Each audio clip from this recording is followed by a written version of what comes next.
So bakit tayo nandito ngayon? We're going to pray later on para sa church. So ito yung, meron tayo sa ginagawang prayer packet sa church. So araw-araw yun na yung mga nag-limit para mag-pray, 3, 4, 5, ngayon, ito yun, tayo. So sa Thursday, feeling ko, Mega Mall tayo. Thursday, Mega Mall group. Bukas, I don't know kasi yung Thursday. so ready nyo na. Hindi, baka wala na kayong budget on Thursday, bukas na lang. Okay, budget tayo. Okay? Joke. Okay, tapos, yan, Iko. Verse.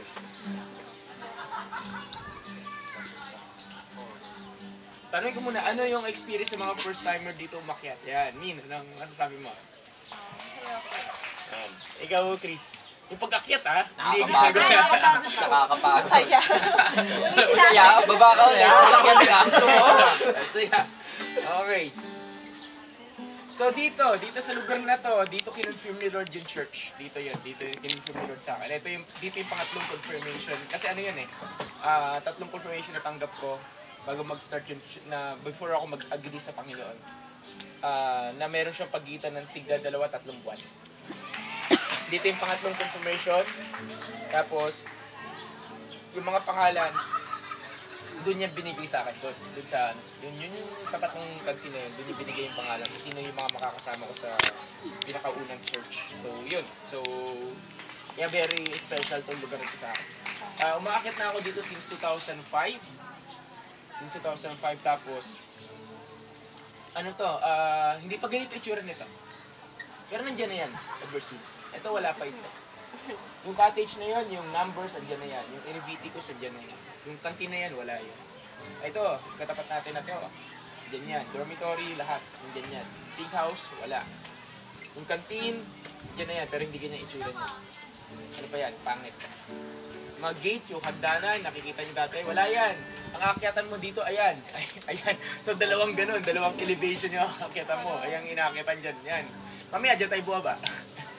Yan, dyan. Hindi, madali naman pagpapaba eh. Baka namin.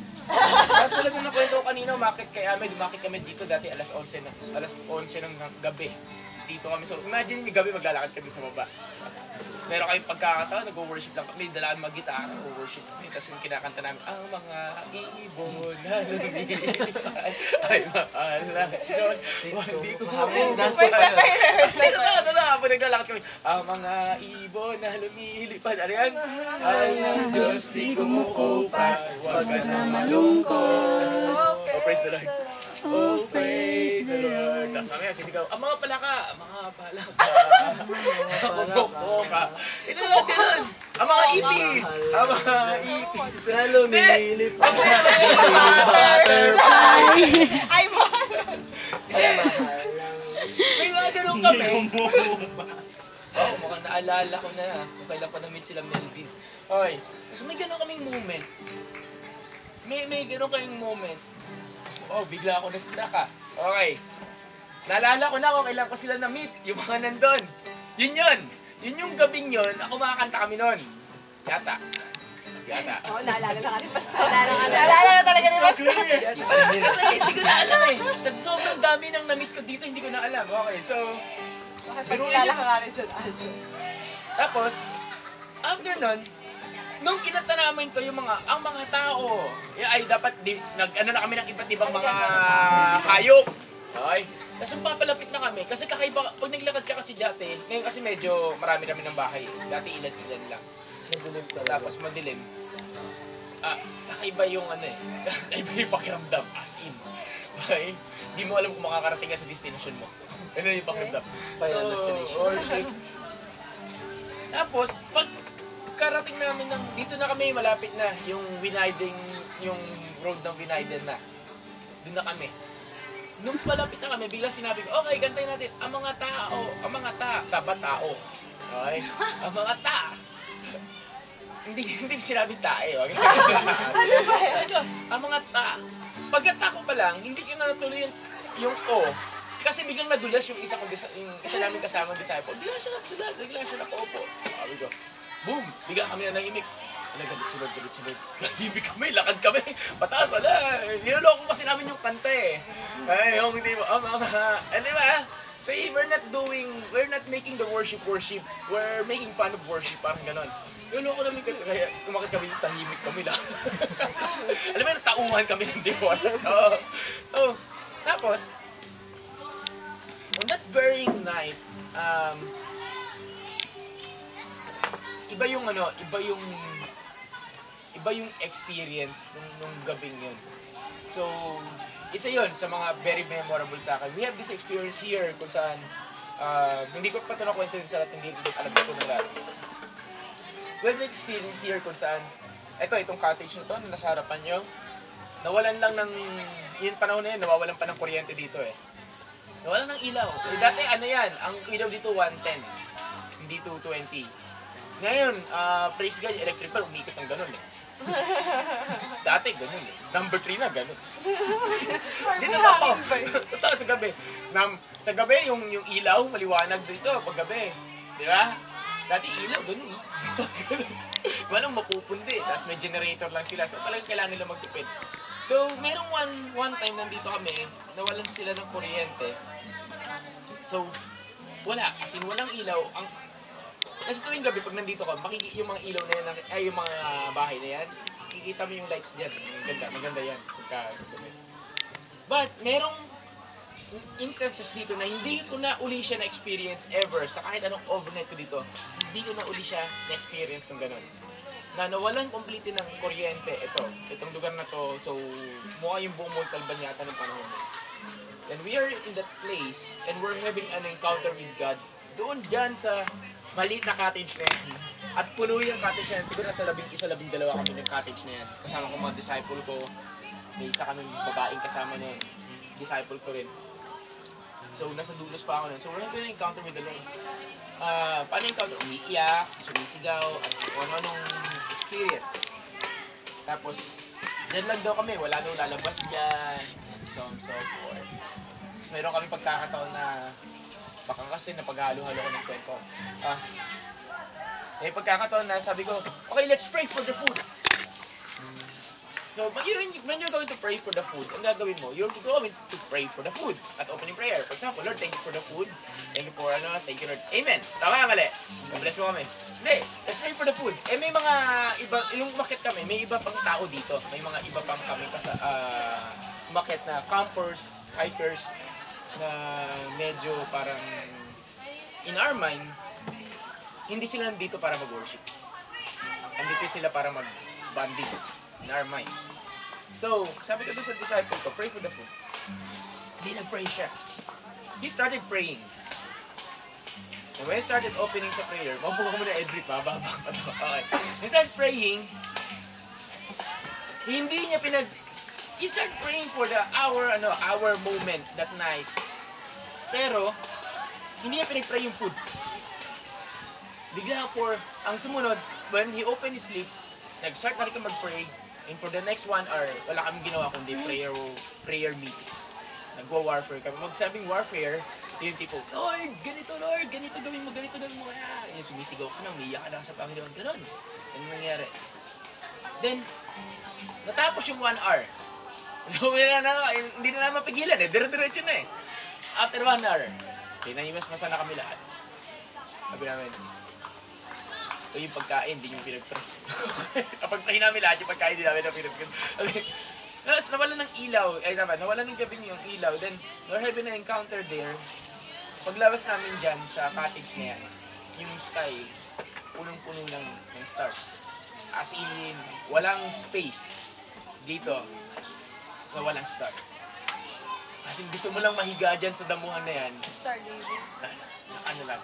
As in, sobrang liwanag niya, kitang-kita mo yung constellation, kitang-kita mo yung, kung siguro kung alam ko na yung Milky Way nung panahon na yun, nakikita mo yung Milky Way sa that is how great and how great God is. Kasi gusto ko i-start doon eh, na why do we do this? Why I said, okay, day 1, akit si Heidi dito, bakit hindi pa tayo umakit para mag-pray? Normally, 1 year ago, umakit kami dito to camp. mag-camp. Pero, bago mag-camp, umakyat din kami dito ni Timothy sa ni Mav. Okay? Maverick. Para kunin yung... kami yung kumuha ng menu. Kami yung nag-down ng deposit. Kami yung... kami kumuha ng mga needs dito. Kami nag-inquire. Yung ginawa natin ngayon, dapat si Heidi akit para kunin yung mga needs na yung kailangan and so on so forth to confirm the reservation. Kami gumawa nun. Si Timothy sa si Mav. And we had an encounter. Dito mismo, ito. Dito mismo sa lugar na to. Dito yung pwesto namin. Si Tim, saka si Mav. Sabihin niyo, Mav, nakapunta na si Mav. Na which is si Maverick, yung barkada nung dalawang nandito, Hindi daw eh. kasama namin nagpa-reserve dito pagdating ng camp, wala. Okay. Pagdating ng camp, wala. Eventually, what happened, nung nandito ka, bigla siyang umulan. So, prepare lang kayo, baka bigla umulan ulit. And, ano point nun? We go sa prayer mountain to have an encounter with the Lord. So, sabi ko nga dati thinking, bakit kailangan makita ng prayer mountain? Sa Bible, tuwing makit sila ng prayer mountain, okay, please open your Bible. Sa book ni Mark, ni Isaiah.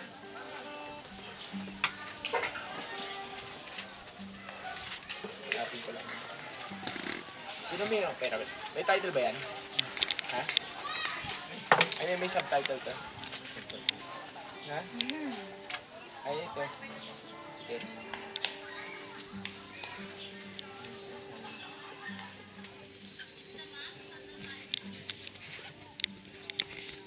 Isaiah tuloy. First Kings. Isaiah tuloy, sorry. First Kings.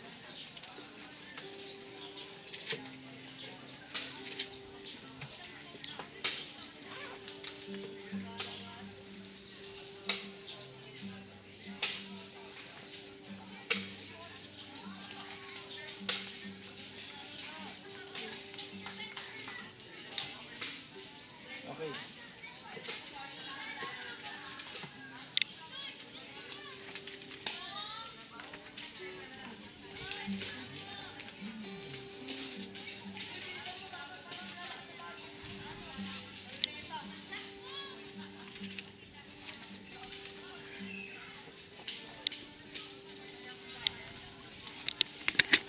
Chapter 19. First Kings chapter 19. Simulan natin na verse 7.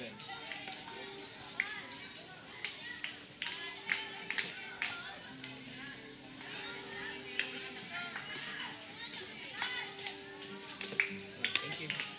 Yeah, thank you. Ay, pakibasa. The angel of the Lord came again and said, a second time and touched him and said, Arise and eat, for the journey is too great for you. And he arose and ate and drank, and went in the strength of that food 40 days and 40 nights to Horeb, the mount of God. There he came to a cave and lodged in it, and behold, the word of the Lord came to him. And he said to him, What are you doing here, Elijah? He said, I have been very jealous for the Lord, the God of hosts, for the people of Israel have forsaken your covenant, thrown down your altars, and killed your prophets with the sword. With the sword, and even I only, am left, and they seek my life to take it away.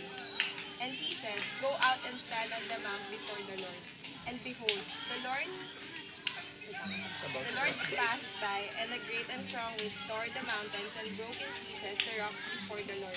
But the Lord was not in the wind. And after the wind, an earthquake.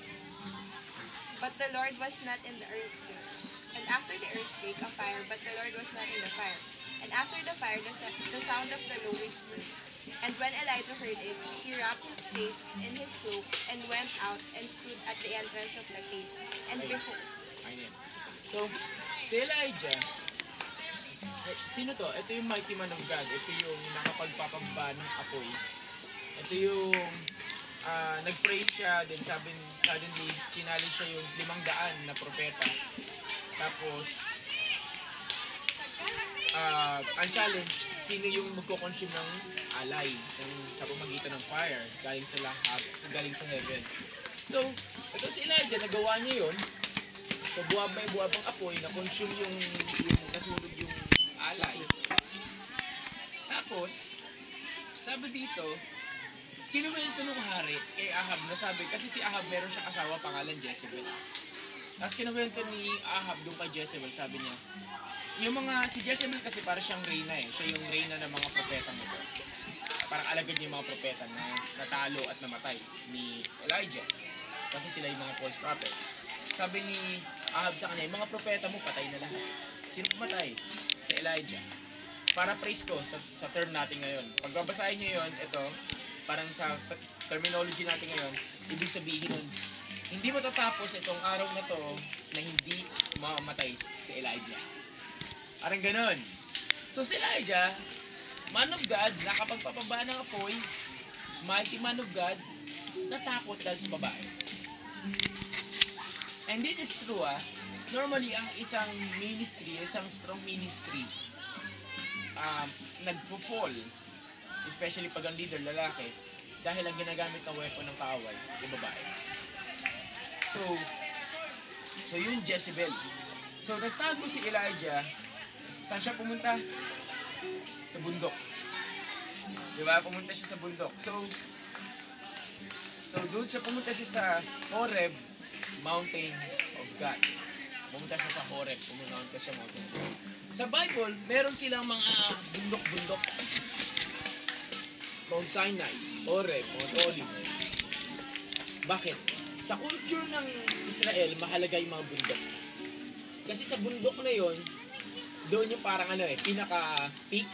Kung sa pag umakyat ka doon muna i-encounter si Lord. Kasi yun yung pinakamataas na lugar sa mundo kung saan pwede mo maabot yung langit. Okay? So, hindi ako masyado magiging technical doon. Pero yun lang muna ipapaliwanag ko doon sa bundok na yun. Na pupunta ka ng bundok to have an encounter with God. Ganun kasimple. Sa malinaw. Now, ngayon, doon na si Elijah, biglang kinausap siya ng Panginoon, ginagawa mo dito Elijah? Eh Lord, ito kasi pakiramdam ko yung mga tauhan mo, nireject ka nila, tapos pinatay nila yung mga propeta mo, yung mga alagad mo, tapos sinusubukan nila patay.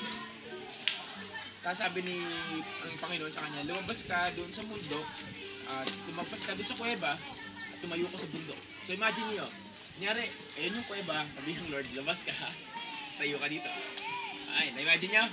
Okay, now, pagkalabas niya, sabi nito, then a great powerful wind tore the mountains apart and shattered the rocks before the Lord. So, meron daw napakalakas na hangin na sapat to para mag-landslide. Shattered the rocks. Mag-landslide. So, nagkaroon ng landslide, nagkaroon ng napakalakas na hangin, pero sabi, but the Lord was not in the wind. Anong ibig sabihin nun? Pero nung nakita at na-experience sa Elijah yung malakas na hangin, hindi ibig sabihin, wala din si Lord. Ano ibig sabihin wala si Lord? Hangin lang to. Hindi ikaw to Panginoon. Parang gano'n. Bigla may hangin, diba? Hangin lang to.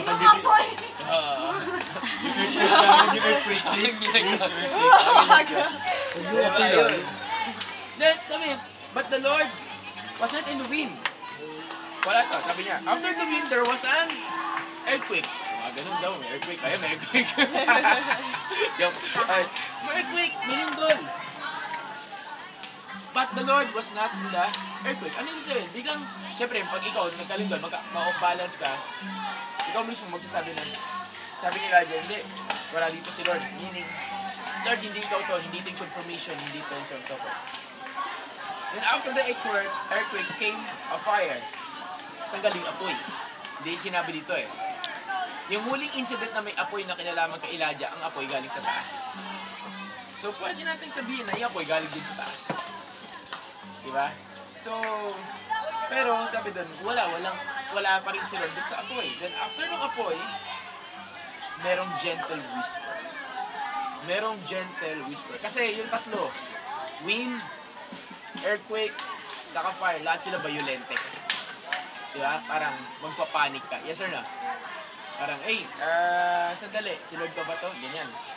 when there's a gentle whisper, ano gentle whisper? Yung tipo, uy, ay, mean. Ganon. So we had that experience here, hindi na natin siya kasama sa church. May tinuro ako sa kanya, may tinuro ako sa kanila during this time na mayroong tao na sabi niya, nag-create siya ng circle at sabi niya, hindi ako alis sa circle na to hanggang hindi umuulan Panginoon. So siya, ginawa niya, dun sa prayer sila pinasukan mo, sabi niya, hindi ako aalis sa lugar na to Panginoon hanggang hindi ko naririnig yung boses mo, yung tinatawag mo yung pangalan ko. Wow. Tinawag yung pangalan niya, twice. Tinawag yung pangalan niya, twice. So, nagkaroon siya ng encounter, si Louie. They had an encounter, and ayaw mo sabihin, that encounter will make you closer to Lord. Will make you closer to Lord. But at the same time, that encounter will make you humble to God. And that's the purpose of gentle whisper. At sabi dito, then a voice said to him, "What are you doing here?" He replied, "I am very..." Ayun, tinanong ulit. Nung narinig yung gentle whisper, when Elijah heard it, he pulled his cloak over his face and went out and stood at the mouth of the cave. Parang sabi niya, yung nakita niya yung lindol, yung hangin sa kanya, parang wala lang. Parang okay, yung hangin, okay, lumindol, okay, yan lang. So, parang ganun yung comment. So, pero may bulong. Sabi niya si Lord to, sige, mag-ayos na ako. Yan. So, anong point nun? Tapos doon sa gentle whisper, kung tutuloy niyo babasahin, hindi ko na babasahin because of time. Tutuloy niyo babasahin, doon ibinigay sa kanya ng Panginoon yung assignment niya. Kung ano yung instruction. Ito yung gawin mo, Elijah. Ito yung gawin mo. So, as after the instruction, doon na-meet ni Elijah yung kanyang disciple. Walang iba kundi si Elijah. So, with that, I'll end with that. So, ano yung sabihin nun?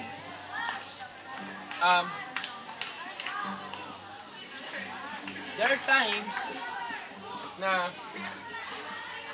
tawag dito. Ako, nakita ko ng prayer mountain kasi gusto ko magkaroon ng encounter ko. As simple as that. And we go up here kasi gusto natin magkaroon ng encounter ko. Okay ka lang, Aran? Bakit? So, ngayon nandito tayo, tapos andito yung first time, apat dito, ganyan. Of course, tapos wala yung pantao. Kaya ma-appreciate mo to pag iwala yung tao dito, akit ka dito, ikaw wala yung tao. Kaya ba mo makit dito yung hindi yung peak season? Kailan ba yung hindi peak season? Hindi na kaya? Yung pasokan din, August. Yan, peak season. And then actually, may school din kasi dito. School din kasi to. School din to, tuwing school days. Tapos, itong school na to, January 1, ikaw naman ito. ano to, theological seminary to. Theological, so parang Bible school. Bible school talaga to. Tapos ang tinuturo dito, parang sa English, so hindi ka pwede mag-Tagalog kung nandito ka. Yung mga cottage, yung mga cottage, ito yung magsisilbing, ito yung mga classroom, isa sa mga classroom, pero malibang yun. Hey. Pero pag nandito ka, may mga moments na ikaw lang sa kasinor, and you will hear God. You will hear God. Siguro hindi audibly, pero you will hear God speaking in your heart. Diba? And minsan, kahit magulo yung paligid mo, maririnig mo pa rin yung Panginoon. Kasi there's something in this place. There's something in this place. And I cannot count kung ilang beses ko na na-encounter sila sa lugar na. Tulad ko naman ito kung kahapon, sa mga hindi nakakalam, yung biglang may tumatawa, yung tipo, nag-pray lang kami, biglang may mga tumawa. Dito yun, dun yun, no? Doon sa numbers, dun yung package na yun. Dun yung encounter na yun. Dun yung encounter, tumatawa sila, sumisipa sila. Ano yung stream mo yun? Ayan, okay, yan. Dun niya nakita si Lord, ako pajama daw. Ayan. So ganun, dun yun. Doon ka makakita na nagpipreach at tumatawa kung ano lasing. Makakita na kayo nagpipreach at tumatawang mo yun. Diba? Hindi mo magtatawa siya. Lord loves you. Sa YouTube ba yun, Pastor? Oo, nasa YouTube. Para siyang lasing. Ano po po? Naninila ng cellphone? Tapos naglakad siya, gumigewang. Ganun. Pastor, ano nangyari? Ewan ko. Nagkaroon na encounter ka Lord. Kasi pag nagkaroon ka ng encounter kay Lord, you will never be the same. Amen ba? But of course, hindi naman kailangan maging ganun yung encounter mo minsan. Minsan? Silent lang tayo. Si Rachel. Never naman tumawa yan ng ganun. Mumula na ang mukha niya. Never yan tumawa ng ganun. Kasi, ito ang gusto natin malaman, hindi ka magkakaroon ng encounter na minsan na against sa personality mo. Kung hindi mo personality yun, pag nangyari sa yun, ay, talagang ibang klase encounter mo ka Lord. Alam mo yung iba, yun talagang sabihin natin, iba to. Pero pagka talagang encounter lang, halimbawa si Junior, ano ba yung hindi pwede gawin ni Junior na tumambling kung nagkaroon ng encounter ka Lord. God, yung mag-shooter. Third break is coming. Meron ka pa po din. Diba? Sino ba naglagay niyan? Meron kami, last one, I'll end with this. Meron kaming encounter dito kung saan gabi na, nagkaroon kami, sa gabi, gano'n. Ang gabi, meron biglang naging singer. Nag-gymnast pa nga ako sa'yo. Nagkamaganon eh. May may choir director pa, gano'n. Lala. Kasi hindi niya nakakanta yun ng gano'ng kataas, nagpapalseto siya. Basta bakit siya kumakanta, hindi ko alam. Baka kasi nagkakaroon siya ng encounter kay God. Kasi, pag ikaw nagkaroon ng encounter kay Lord, gusto ko lang sabihin sa inyo, yung mga gagawin kang bagay na minsan hindi mo naisip na gagawin. Uy, Pastor. Oo, subukan mo mamaya. Meron kaming encounter, sumasayaw bigla, sumayaw. Pastor yung naglaan pabalik tayo. Okay, as in, sumasayaw. As in, meron silang dance step. Tatlo sila. May dance step sila. Ang ganda-gandang dance step. Iba-iba. Ang kanta, solemn. Tapos yung tono. Tapos yung tono, iba. Okay, malayo yung tono doon sa original tono ng kanta. Bad version yun. Ibang version. Tapos yung sayaw, modern. As in yung sayaw, alam mo yung sayaw na pang Sila, si Dayan. Ay, si ganyan. Dayan. So they have this encounter with the Lord. They have this encounter with God na parang, wow, bakit nangyari yun? Kasi ganun gusto ng Panginoon eh. So ako, ang prayer ko, i-discern nyo. Yung ganun.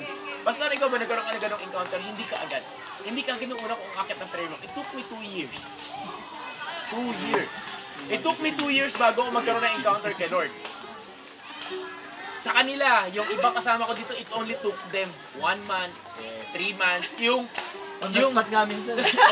nagpipray ako, Lord, pakita ng anghel naman. 10 years ko na pinagpipray. Dinala ko dito sa taas yung mga Bible study kong high school. Dati, mayroon pa dito, mayroon pa dyan sa baba eh. Mayroon pa dyan sa cottage dyan sa baba. Karoon na encounter kay Lord. Ano ang nangyari? Nakahiga sila sa Lord, nakakita sa akin.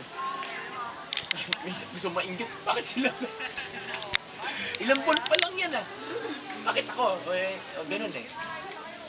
Pero hindi encounter at hindi emotion ng God ang dahilan para gustuin ko magmahal sa Panginoon. Bonus na lang. Amen ba? Whether magkaroon ako ng encounter o hindi, mamahalin ko pa rin si Lord kasi mahal niya. So, I pray ganun tayo.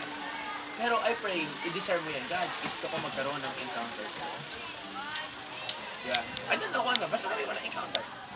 Malay mo. May kausap sa'yo, kala mo tao, anghel pala.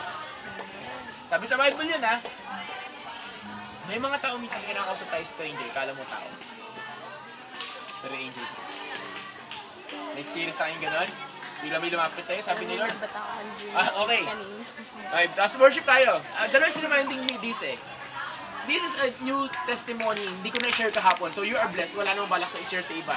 You are hearing something hindi dahil nai-hear mo lang. You are hearing something kasi it's a prophetic word, meaning it's going to happen to your life. The same level or higher. There's this person, ang sinabi sa kanya ng Lord, punta ka ng Toyota bukas. And sabi niya, punta ka Toyota bukas, sabi niya, okay, bata ko sa Toyota. So sige, basta, kasi balak niya rin bumili ng kotse, punta ang Toyota. Tapos, punta siya ng Hyundai. Kinabukas punta siya Hyundai. Tapos pumunta siya ng, alam mo Hyundai, saka isa pang, the next day punta pa siya ng, Nissan yata or yung somewhere. Basta dalawang car company. Pilipino to Then suddenly doon, sabi, pupunta siya doon. Tatanong siya. Parang, ano lang siya, nakapambahay. Kasi butas pa yung gamit. Tapos parang hindi siya pinapansin. Sa Hyundai, parang hindi siya pinapansin. Doon sa car company, parang, then nag-iisip siya, bakit gano'n parang, Lord, parang hindi ako pinapansin. Ba't di ako pinapansin dito? And so on and so forth. Then, sabi sa kanya ng Lord, sabi ko kasi pumunta kang Toyota. Hindi kung saan yun. So, kinabukasan, pumunta siyang Toyota. Nakikinig lang siya kay Lord Pagkapunta niya ng Toyota kinabukasan, ganda yun, parang yung damit niya parang din nakapambahay. Biglang sabi sa kanya, Sir, anong kailangan niyo po? Sabi sa kanya salesperson, so on so forth. Sabi niya, I'm going to buy a car. I'm going to buy a car. Sabi niya, sige, pag-usapan natin ang kapital. Sure, niyaya siya magkape. Tapos, maya habang kumukuha ng kape, yung salesperson ng Toyota, mag-background na kayo. Tumigil kayo, okay na, patapos na ako. Okay. Nung kumuha na magkakape, di ba yung salesperson ng kape, kasi ayaw yung magkape, parang upuan natin to, magkape na. Biglang may pumasok doon sa Toyota branch na yun, nakakilala niya. At biglang, oy! Nagagawa mo rito! Alam mo sagot? Pinapunta ako ng Lord dito, mag-down payment daw ako doon para sa kotse mo. Wow. Lord ako rin. Ano? Nire-receive niyo ba ito? At sabi kasi, hindi niyo na natanggap ang testimony kasi ano na. Receive! Parang, ano ibig sabihin nun? Basta mangyayari sa akin yan, hindi mo naririnig ang isang bagay para mamangha ka. Naririnig mo yun kasi gusto mong gawin ni Lord sa sarili mong buhay isang araw kasi gusto niya magkaroon ka ng sariling istorya na kapag doon o halos mas mataas pa doon. Yun, di ba? Parang, wow. Kaya, di ba, nangyayari siya, sa babalik tayo sa gentle whisper. Ang Lord, pag nag-gentle whisper sa'yo, pakinggan mo, huwag kang Lord, pareho naman car company. Mas gusto ko yung Hyundai. Toyota nga. Mas magaling ka po. Diba? Sino mag-aakalang, di ba na kami, darating kami. Sa word mismo. Sinabi sa akin ng Lord. Amen ba? So, that's how great God is. So, as we worship the Lord this afternoon,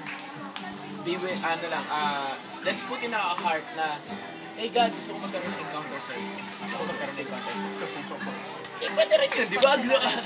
Kasi if you have an encounter with the Lord, yan sa'yo na lahat. Di ba? At dahil sa katutak na encounter na yan, kaya tayo may church na yun. So, let's just worship the Lord. Check pa kanina. And then, tingnan nyo na lang yung how great is our God. Yan. Nakikita nyo naman, di ba?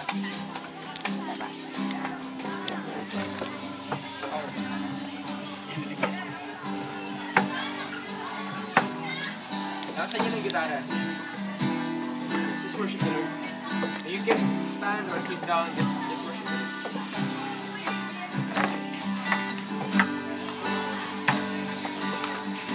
Tayo ka na. Father God, we come before you. We just wanna love you. This afternoon, we serve all the glory and the praises. Let's worship the Spirit.